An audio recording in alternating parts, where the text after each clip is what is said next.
Salut, moi c'est Jérôme Vermelin et vous écoutez Les gens qui lisent sont plus heureux. Et si, à l'heure où les réseaux sociaux vampirisent nos cerveaux, prendre le temps d'ouvrir un livre était devenu un acte de résistance? Ce podcast, c'est celui des passionnés de lecture, sous toutes ses formes, sans préjugés. Dans cet épisode, mon invitée est la journaliste et romancière Colombe Schneck. Moi, j'ai été sauvée par la lecture. Je viens d'une famille très, très aimante, mais il y avait ce passé catastrophique dont on ne parlait jamais, qui n'existait pas. Je lisais des annuaires, par exemple.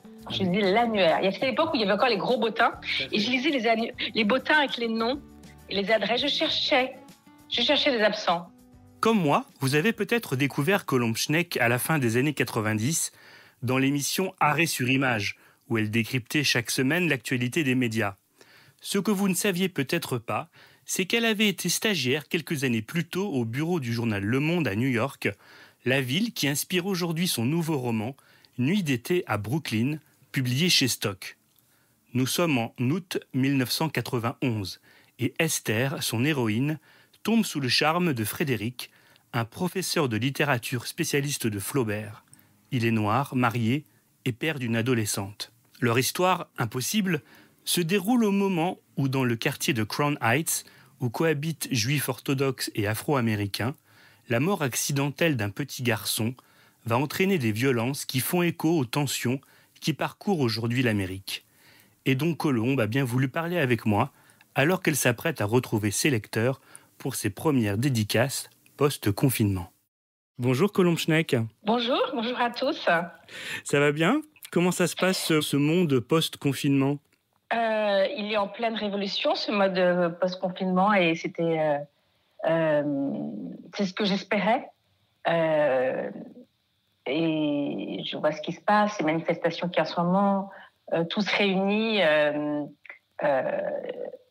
Je suis quelqu'un d'un naturel assez optimiste, et j'ai l'impression que les choses bougent, qu'on va se rendre compte qu'il y a des trucs qui sont plus du tout possibles.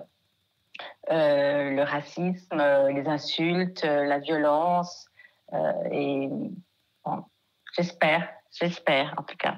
Je suis pleine d'espérance. Alors si j'ai eu envie de parler avec vous, c'est parce que non seulement Nuit d'été à Brooklyn, votre dernier roman est un très beau roman qui mélange à la fois l'actualité et les sentiments, et parce qu'il y a cette dimension d'actualité qui nous frappe, même si l'histoire que vous racontez a lieu au début des années 90, on a l'impression que rien n'a trop changé. Alors est-ce que j'exagère un peu ? Non, vous n'exagérez pas. J'ai lu hier que les premières manifestations contre la violence policière par des Noirs américains datent du début du XXe siècle, en particulier après la Première Guerre mondiale, quand des soldats noirs américains reviennent d'Europe, où ils sont allés sur le front défendre la liberté en Europe, et ils sont à nouveau sujets non seulement à l'apartheid, à la ségrégation de leur pays, mais aussi à la violence policière. Donc c'est pas nouveau ce que j'écris en 1991 sur les violences policières, le racisme. Je l'écris parce que moi, jeune journaliste à New York, je suis confrontée à ça. Je le vois, et c'est la première chose qui me frappe quand j'arrive à New York, alors que je suis jeune diplômée, j'ai fait des études d'histoire, je pense que la ségrégation, les droits civiques, tout ça est une lutte qui date de la fin des années 60 et que tout ça est terminé. Je me rends compte que non. Qu'il y a une ségrégation de fait aux États-Unis. Il y a ce qu'on appelle les lois Jim Crow qui empêchent les Noirs, par exemple, d'aller dans certains restaurants, certains magasins, certains lieux publics, mais que la ségrégation n'est plus dans la loi, mais elle est dans les faits. Et aujourd'hui, 30 ans après, non, il y a des minuscules progrès. Il y a plus de Noirs qui sont diplômés de grandes universités. Il y a une classe moyenne noire qui n'existait pas. Mais quand vous êtes un jeune noir et vous vous promenez dans la rue de votre ville, la peur est la même. Alors, votre roman, il s'inspire effectivement de ce séjour de quelques années au cours desquels vous avez travaillé aux États-Unis. Et il s'inspire en partie d'une rencontre avec un jeune homme, je trouve l'histoire très belle, qui avait peur de courir dans les rues de New York. Expliquez-moi. Oui, alors c'est un roman, l'histoire d'amour est entre une jeune femme de 24 ans, la jeune femme que j'étais, et un homme plus âgé qu'elle. Mais effectivement, je me souviens quand j'arrive à New York, j'apprends ce que c'est que la date, vous savez, ces règles de la séduction à l'américaine. Tout à fait. Et donc, on va prendre un verre avec quelqu'un, on se raconte ses vies, on échange des informations. Et puis, si on se revoit une deuxième fois, le jeune homme vous invite à dîner. Là, c'est bien plus sérieux, etc. Donc, j'ai ma première date avec un jeune homme que j'ai rencontré dans une fête, qui est en costume, il est impeccable, il a des souliers avec des lacets. À l'époque, moi, je suis assez BCBG moi-même. Il est diplômé d'une grande université, il travaille dans l'édition, c'est un intellectuel, il parle français couramment, donc il est vraiment tout pour me plaire, a priori. Oui. Et on a rendez-vous dans un bar un soir et il arrive en retard. Et il me dit, je suis en retard parce que je ne peux pas courir dans la rue. Il est noir. Il dit, si je cours dans la rue, à chaque fois que je cours dans la rue de New York, je vais me faire arrêter, malgré mon costume, bien que je fasse attention à la façon dont je m'habille, je ne mets jamais de casquette, je fais vraiment attention, et bien je risque de me faire arrêter. Si je me fais arrêter, c'est beaucoup trop dangereux pour moi. Et bien, un noir dans les mains d'un policier est en danger mortel. Et je n'en reviens pas. Moi, je n'ai jamais eu peur de la police. La police m'a toujours protégée.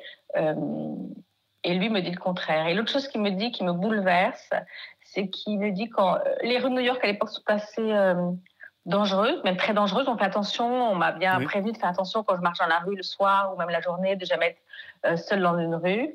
Il me dit quand je vois une femme blanche marcher devant moi avec la rue un peu déserte, je traverse parce que je sais qu'elle va avoir peur. Et non seulement il a peur, mais il a aussi ce sentiment atroce de susciter la peur chez l'autre, chez cette femme blanche comme chez ce policier. Et il y a peut-être 5 ans, je lis un article dans le New York Times, un récit d'un jeune écrivain d'origine jamaïcaine qui raconte exactement la même chose. C'est-à-dire que 25 ans après 8 ans de présidence Obama, la peur pour un jeune Américain noir de courir dans la rue est toujours la même. On a même vu il y a quelques jours un jeune Américain qui dansait dans la rue et qui a été interpellé parce qu'il dansait. Et parce que les voisins... parce que danser, parce que vous courez, parce que le corps de jeune noir va faire peur. C'est horrible, c'est terrifiant. On a vu, et on l'a vu encore il y a quelques semaines, un jeune homme qui courait. Vous savez que les États-Unis sont un pays très ségrégé, donc il y a des quartiers blancs, des quartiers noirs. Et donc un jeune noir qui s'était aventuré en dehors de son quartier et courait dans des rues résidentielles blanches et être abattu parce que forcément un noir qui court dans une rue, c'est un cambrioleur. Et les assassins ont mis plusieurs semaines à être arrêtés, puisqu'on considérait, selon la loi de Georgie où il habitait, qu'ils étaient en légitime défense.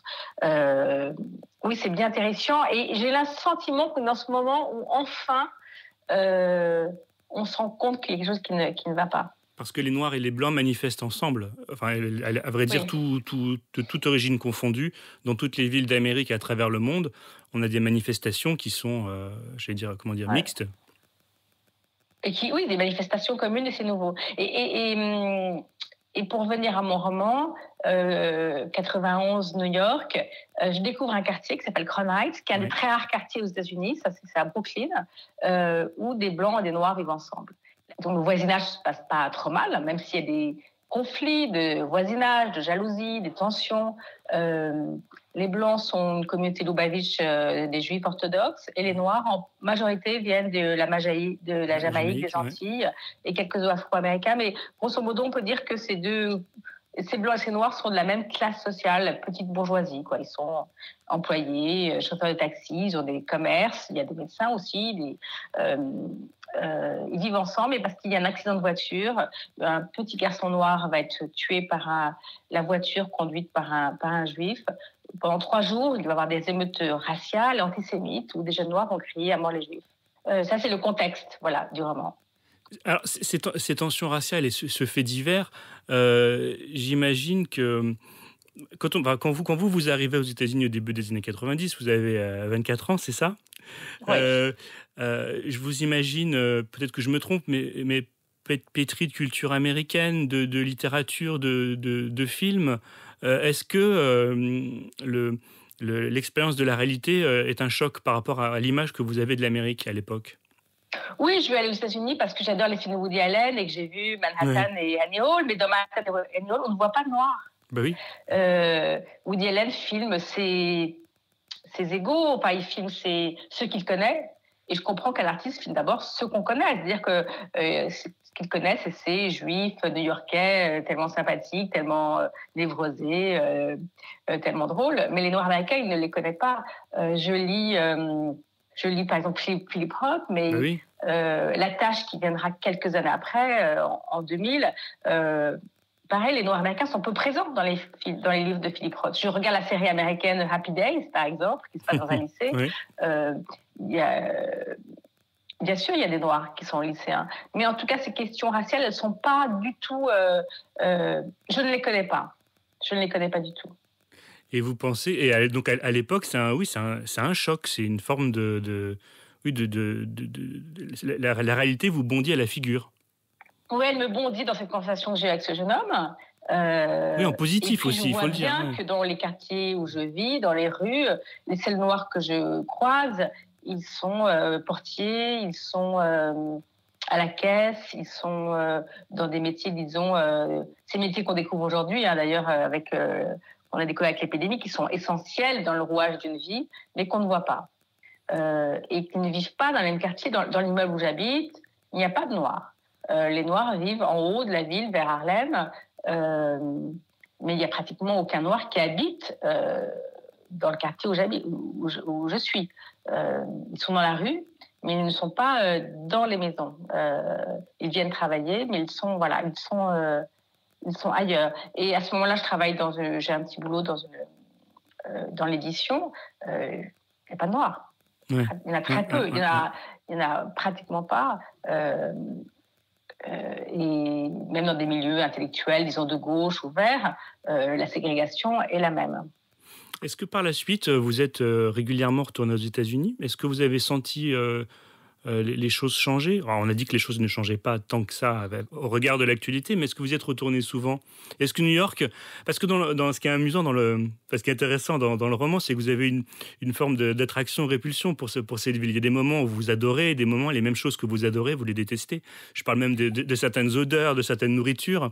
Est-ce qu'au fil des années, vous avez continué à avoir cette forme d'attraction-répulsion pour New York et les États-Unis ? Alors, il y a New York et les États-Unis, c'est deux choses vraiment qui n'ont rien à voir. Ce que j'adore à New York et ce que j'aime toujours, c'est que c'est une ville d'immigration, c'est-à-dire que vous êtes, en 2 minutes, vous êtes New-Yorkais. La plupart des New-Yorkais parlent avec un accent aussi étranger que le vôtre. Oui. Je suis là-bas, je connais les lignes de métro, de bus, je connais même si les commerces changent tout le temps, les restaurants, il y a quand même des bases que je connais, je sais marcher sans... Après, c'est assez facile de ne pas se perdre dans New York, mais j'en connais les quartiers, je reconnais les... je me sens chez moi, même si j'ai vu que c'est devenu une ville de plus en plus riche, et aussi une ville où maintenant ce qu'on appelle les flagship stores, c'est-à-dire que maintenant c'est une ville de une espèce de grand mall commercial.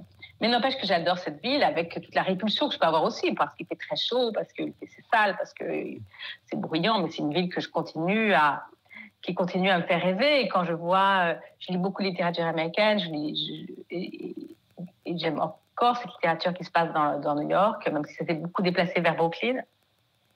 J'aime encore tous ces films américains où je marche dans les rues de New York, je lis la presse américaine.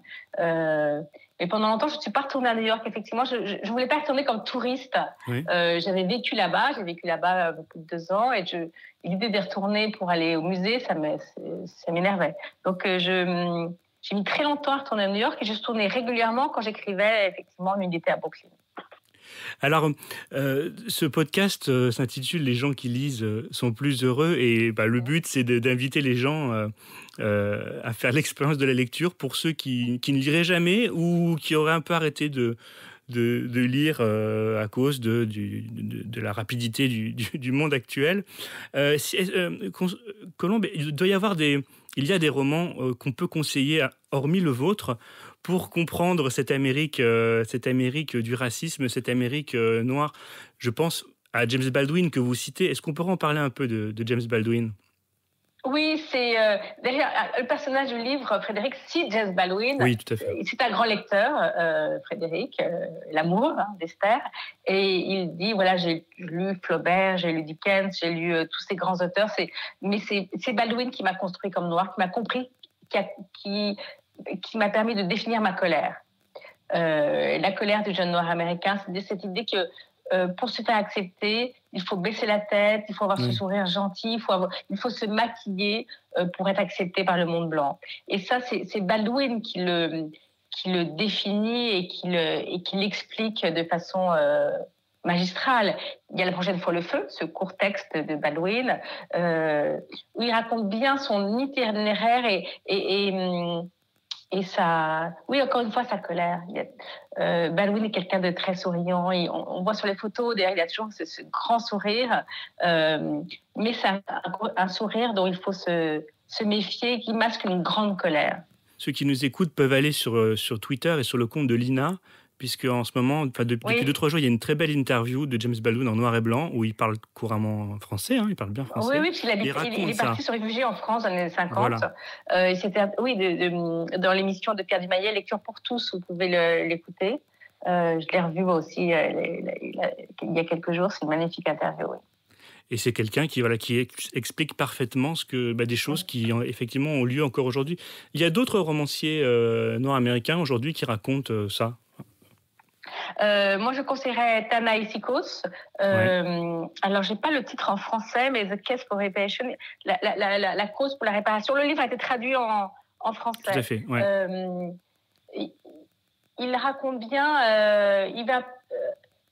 L'héritage de l'esclavage, c'est-à-dire comment l'esclavage, les 400 ans d'esclavage aux États-Unis sont encore très présents dans la vie des États-Unis, comment le fait que les Noirs américains ont été traités comme des bêtes le sont encore aujourd'hui, que ça reste prégnant, que cette idée que le Noir américain serait inférieur, serait une bête bonne à être trimballée, maltraité, insulté, reste fondamental dans la société américaine aujourd'hui. Aussi dans d'autres genres, peut-être Thomas Chatterton Williams, qui est aussi traduit en français, qui lui a une vision peut-être plus, je dirais peut-être moins violente, plus optimiste. Sa mère est blanche, son père est noir. Il a grandi dans le New Jersey dans les années 80. Il est plus jeune, et il raconte bien aussi comment il a failli devenir noir dans ce que c'est que devenir noir pour un blanc, c'est-à-dire sombrer dans ce cliché du noir qui serait un dealer et bon à aller en prison, quoi. Et comment il s'en est sorti. C'est un récit que je vous conseille. Voilà, je peux aussi vous conseiller. Comment on est plié finalement au regard que les autres, que la société a sur vous, et que si vous voulez vous en sortir de cette image qu'on vous impose de vous-même, il faut une volonté gigantesque. On en vient à quelque chose dont je parle souvent avec les invités dans mon podcast. C'est une des beautés, une des forces du livre et de la lecture, c'est de nous faire rentrer dans la tête des personnages, de l'auteur et des personnages, mieux que n'importe quelle autre forme d'art, d'expression, de médias. Les livres, ça nous permet effectivement de nous mettre dans la peau de James Baldwin quand il vit cette forme ce racisme, cette pression sociale et physique même qu'il éprouve. Ça, il n'y a pas mieux que les livres pour ça. Oui, je suis d'accord. Je lisais hier un livre qui n'a rien à voir avec ce qui se passe aux États-Unis, mais qui se passe au Venezuela. Ça s'appelle La fille de l'espagnol. Attendez, je vais vous retrouver le titre. Oui. Moi, j'ai lu j'ai lu des articles de presse sur ce qui se passe au Venezuela, sur la répression des manifestations, sur la violence, la pauvreté au Venezuela. Et là, dans ce roman, elle s'appelle Karina Sainz-Borgo, La fille de l'espagnol, traduit par Stéphanie Descamps chez Gallimard. On est avec une jeune femme qui subit la violence et la répression au Venezuela aujourd'hui. Et ça a une force inouïe parce qu'on est avec elle dans son corps, avec la faim, avec son angoisse, avec cet enfermement qu'impose Maduro et sa clique au Venezuela. Et c'est un roman extrêmement fort que je vous recommande aussi. Alors, je vais vous faire disserter, Colombe, comme tous les invités, sur le titre du podcast. Les gens qui lisent sont plus heureux. Est-ce que vous êtes d'accord, Colombe Schneck ? Oui, je suis assez d'accord. Oui, je suis d'accord. Moi, j'ai été sauvée par la lecture. Je viens d'une famille très, très aimante, mais il y avait ce passé catastrophique dont on ne parlait jamais, Oui. qui n'existait pas. Et donc, il y avait quand même quelque chose d'assez mortifère, mais que je ne sentais pas, que je ne comprenais pas enfant. C'est en lisant, je lisais tout ce que je pouvais, sans savoir ce que je devais lire d'ailleurs. Je lisais des livres qui n'étaient pas forcément de mon âge, je lisais n'importe quoi. Je lisais des annuaires, par exemple. Ah Je oui. lisais l'annuaire. Il y a cette époque où il y avait encore les gros bottins, Tout à et fait. je lisais les bottins avec les noms et les adresses. Je cherchais des absents. Lire m'a permis de remplir des trous béants qui étaient dans l'histoire de ma famille. Parce qu'il y a des choses, oui, parce qu'il y a des choses qu'on ne disait pas. Parce qu'on ne disait rien. On ne disait rien sur la catastrophe qui était avant nous, qui était celle liée à la Shoah, à la Seconde Guerre mondiale. Mais dans toute famille, il y a des absents. Dans toute famille, il y a des catastrophes. La nôtre était assez, disons, gigantesque. Mais je pense qu'il n'y a pas de famille sans catastrophe derrière elle. Oui. Et donc, lire permet de... et des choses ne sont pas forcément dites, elles sont rarement dites d'ailleurs, parce qu'on ne les connaît pas parfois. Mais dans toute famille, il y a une histoire d'immigration, il y a une histoire de rupture, il n'y a pas d'histoire familiale sans catastrophe. Enfin, je ne crois pas. Et c'est le lire qui m'a permis de peu à peu de me construire et de remplir et de me construire. C'est Houellebecq qui dit ça. Je ne suis pas une grande fan de Houellebecq, mais il y a une phrase très très belle dans un de ses romans où il dit seule la lecture vous permet d'être en contact direct avec un autre être humain. Ce que vous disiez tout à l'heure. Cet être humain, il est peut-être né il y a 4 siècles en Chine, et pourtant vous aurez un contact direct avec son esprit. Et ça, c'est une richesse inouïe. Il n'y a pas de mort en littérature. La mort disparaît. La mort disparaît. Alors, il y a la lecture et puis l'écriture. Alors, les romans, c'est le prolongement de votre travail de journalisme, puisque vous avez écrit et aussi fait de la télévision. Est-ce que c'était une évidence de passer au roman à un moment de votre vie? Ou est-ce que c'est venu au fur et à mesure, un peu comme ça? Alors, je dirais qu'il y a un prolongement direct entre la lecture. Je suis d'abord une lectrice et l'écriture. Je dois vous avouer que parfois, il m'arrivait d'oser penser, mais je refermais cette pensée en me disant qu'elle était inaccessible, Ouais. que peut-être qu'un jour j'écrirais un livre. Mais ça me paraissait, peut-être parce que je suis une grande lectrice, ça me paraissait un rêve inaccessible. Il fallait mieux le refermer, ne pas y penser. Et en fait, j'ai écrit mon premier livre assez tard, j'avais 39 ans. Un peu par hasard, sans faire exprès d'ailleurs, parce que j'avais une histoire à raconter. Ouais. J'avais découvert dans un vieux Paris Match que mon grand-père avait été assassiné et que dans tous les journaux de France, on disait que Monsieur Schneck, Max Schneck, mon grand-père, antiquaire à Strasbourg, avait été assassiné par son amant et trimballé dans une valise à travers toute la France. Donc, vous imaginez le choc que ça peut être, et le choc même romanesque. Complètement, ouais. Donc, je n'avais pas le choix, il fallait que je connaisse cette histoire et que j'écrive ce premier livre. J'ai écrit ce premier livre sans savoir si c'était un livre ou pas, d'ailleurs. Je me disais, c'était presque comme le pari de Pascal. Vous savez, je vais écrire quelque chose, peut-être que ce sera un livre, peut-être que ce sera rien, mais tentons. Et puis, j'ai écrit ce premier texte. J'ai mis un an, presque en cachette, parce que je ne savais pas vraiment ce que ça allait donner. Je m'attendais que ce ne soit pas grand-chose. Et puis, je l'ai relu un été. Je me dis, mais c'est pas si mal. Je l'ai relu comme l'écrit, mais c'est pas si mal. Et puis après, j'ai mis encore plusieurs mois à oser l'envoyer à des éditeurs parce que je me disais peut-être qu'ils vont se moquer de moi. Et c'est grâce à Jean-Marc Roberts qui l'a lu et qui m'a rappelé que tout d'un coup, j'ai compris. Et c'est lui, parce qu'il me l'a dit, que j'allais écrire. Et vous diriez qu'aujourd'hui, grâce à la réalisation de ce rêve, vous vivez la meilleure période de votre vie? Je veux dire que je suis très heureuse. Je n'en reviens pas. Ouais. Je n'en reviens pas d'aujourd'hui de vivre des livres. Dire que je passe mes journées ou à lire ou à écrire. Oui, je n'en reviens pas de la liberté que j'ai. Je trouve que c'est extraordinaire. Extraordinaire.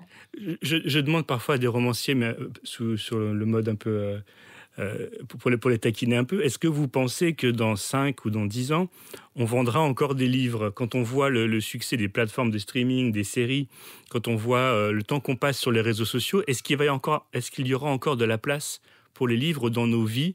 Alors, moi, j'ai envie de répondre que oui.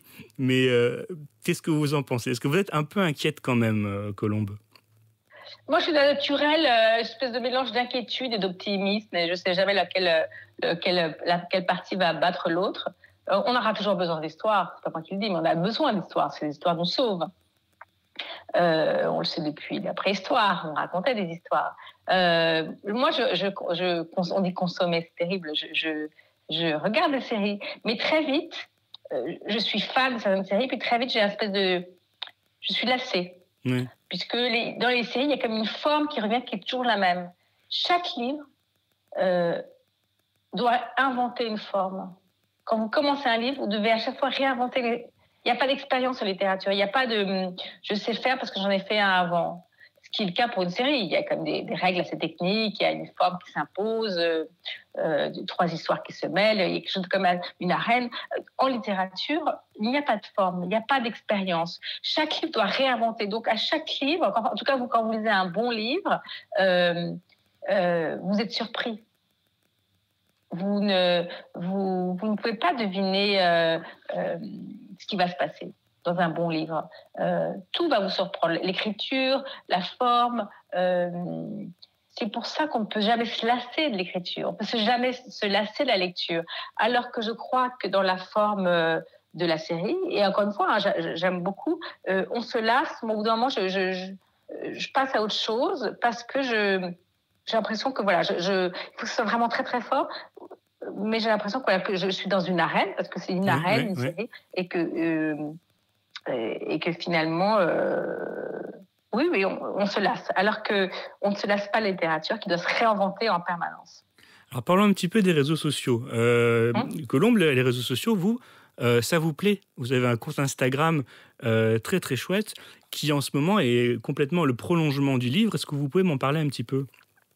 Alors, est-ce que me plaît les réseaux sociaux? Je ne sais pas si ça me plaît, mais je me rends compte que j'ai pas. Voilà, il faut que j'avais ce compte Instagram, je ne sais pas trop quoi en faire. Poster des photos de moi, bon, les gens sont contents, mais je vois pas tellement l'intérêt. Je postais des articles sur mes livres, mais pareil, c'est pas très intéressant. Et puis pendant le confinement, peu à peu, mais encore une fois, sans vraiment réfléchir, il se passait plus rien. Mon livre était enfermé en librairie. Il y avait je pouvais pas aller rencontrer les lecteurs dans les librairies, et donc je pouvais pas répondre à des questions. Et moi, j'avais envie de parler de mon livre. Et donc, peu à peu, j'ai répondu à des questions imaginaires, c'est-à-dire comment j'avais écrit. Et donc, comment on écrit un livre, comment on écrit un roman? Et bien, on prend des petites pierres, des petites choses, des petits détails matériels minuscules qui sont une photo, un souvenir, une paire de baskets. Et de ces petits faits matériels, on va construire une œuvre imaginaire. Et donc, ce que j'ai mis sur Instagram, c'est tous ces petits cailloux, tous ces éléments qui m'ont permis, ça peut être une assiette, ça peut être un article que j'ai lu, une histoire qu'on m'a racontée, qui m'ont permis d'écrire ce roman. Et donc, j'ai finalement raconté en quelques mois, pendant ces quelques mois de confinement, les coulisses de l'écriture de Nuit d'été à Brooklyn. Et vous allez continuer? Alors là, je continue, mais c'est plus les coulisses du roman, c'est parce que l'actualité, malheureusement, fait complètement à ce que j'ai tenté de raconter dans ce livre. Je tente de raconter ce que je n'ai pas pu mettre dans le livre, parce que le livre n'est pas un document, c'est pas une enquête journalistique, mais j'ai retrouvé des histoires, et je me dis c'est le moment de les raconter, parce que je n'ai pas pu les mettre dans le livre, par exemple, sur l'accès à l'éducation des jeunes des enfants noirs. Quand bien l'éducation leur est niée. Là, par exemple, je suis une plainte faite par 7 enfants et leurs parents d'un district du Michigan, où 87% des enfants sont noirs ou hispaniques. Et le fait que, par exemple, beaucoup d'enfants à l'âge de 7 ou 8 ans ou 10 ans, ne savent toujours pas lire et écrire parce qu'ils sont 50 enfants par classe, parce qu'ils n'ont pas de manuel scolaire, parce que les enseignants qu'on leur envoie ne sont pas formés. Par exemple, c'est un professeur de gym parce qu'il n'y a personne d'autre. parce qu'à cause de l'absentéisme aussi de ces professeurs qui travaillent dans des conditions très difficiles, parfois pendant des jours et des semaines, ils n'ont pas classe, on les envoie au gymnase regarder des films. Tout ça fait que leur accès à l'éducation leur est nié, et c'est la première violence qu'ils subissent avant la violence policière, c'est le fait de ne pas pouvoir être éduqués. Donc, mon compte Instagram me permet de raconter cela. Alors, pour revenir sur l'actualité, Colombe, il y a beaucoup de débats en ce moment sur le fait que, est-ce que oui ou non, la France et les États-Unis, c'est la même chose sur ces questions-là. Et je voulais vous soumettre ce qui a été écrit l'autre jour par Virginie Despentes dans son texte, où elle dit qu'au cours de sa carrière, elle a été interviewée une fois par un journaliste noir. Est-ce que, à travers ce prisme-là, est-ce que la France et les États-Unis, c'est la même chose? Ou est-ce que c'est très différent? C'est pas la même histoire. Aux États-Unis, il y a sur le sol américain une histoire de l'esclavage, une histoire de lynchage, une histoire de ségrégation, d'une violence qui, heureusement, ne s'est pas exercée en France, sur les territoires français, en France métropolitaine en tout cas, puisque l'esclavage a perduré aux Antilles. Donc, je crois qu'on ne peut pas comparer l'histoire de la violence. Je pense que, en disant c'est la même chose, on banalise ce qui se passe pour les Noirs américains, qui sont dans une situation catastrophique. Je ne dis pas qu'il n'y a pas de racisme en France, il y a énormément de racisme. On voit aussi de violence de la police contre une partie de ce qui forme les citoyens français. Mais je ne crois pas qu'on puisse... il y a une ségrégation, mais j'ai eu, par exemple, moi j'étais élevée dans une... Je le raconte pour Esther, j'ai fait mes études dans une école privée parisienne assez chic qui s'appelle l'École alsacienne, qui est dans le 6e arrondissement, qui reçoit beaucoup de familles d'intellectuels. Il y avait des enfants noirs dans ma classe. Il y avait des professeurs noirs et des enfants noirs. Il y en avait peu, mais il y en avait. Et j'ai bien sûr été aussi interviewée par des journalistes noirs. J'ai travaillé avec des noirs, même si il y a beaucoup d'écrivains noirs en France. Mais je comprends aussi ce que veut dire... et je comprends ce que veut dire Virginie Despentes, mais je l'ai écouté, je l'ai même ce qu'on a dit retweeté, sur ce qu'elle dit du privilège blanc, mais j'ai aimé aussi la réponse de Tania de Montaigne qui dit on parle de privilège blanc, on met encore une fois de côté comme si on serait les victimes permanentes, et puis si on dit privilège blanc, il faudrait distinguer les blancs riches des blancs pauvres. On fait des catégories et ce que rappelle Tania de Montaigne, c'est qu'on est quand même une seule humanité et c'est bien de le rappeler aussi. Allez, toute dernière question, après je vous libère. Colombe, est-ce que vous avez hâte de retrouver les lecteurs en librairie pour des signatures, des rencontres? Est-ce que ça vous manque et est-ce que vous avez hâte que ça recommence? Alors, je commence déjà samedi prochain, je vais dans la librairie en Bourgogne. D'accord. Donc ça y est, ça va commencer. Mais effectivement, vous écrivez un livre et puis après, les lecteurs s'en emparent et vous racontent leur histoire. Chaque livre, quand vous lisez, le livre vous appartient. C'est votre histoire, c'est plus l'histoire de l'auteur. Moi, le livre que je lis, c'est mes livres. Voilà, ils ne me parlent qu'à moi, ils ont été écrits pour moi. Et ce regard-là des lecteurs qui s'emparent de votre texte, oui, bien sûr, ça me manque. Ok, écoutez, Colombe, je vous dis à très bientôt. Bon courage, bonne chance pour ce déconfinement et ces premières rencontres. Et puis je vous dis donc à très bientôt. Merci beaucoup. Merci à vous. Au revoir. Au revoir. C'est la fin de cet épisode. Je vous invite à le liker, à le partager et tout simplement à en parler avec d'autres passionnés de lecture comme vous. Tous les épisodes précédents sont disponibles sur les plateformes de téléchargement et sur la page spéciale qui lui est consacrée sur lci.fr. Les gens qui lisent sont plus heureux, c'est aussi un compte Instagram où vous pouvez retrouver les coulisses de chaque épisode. Je vous dis à bientôt et bonne lecture.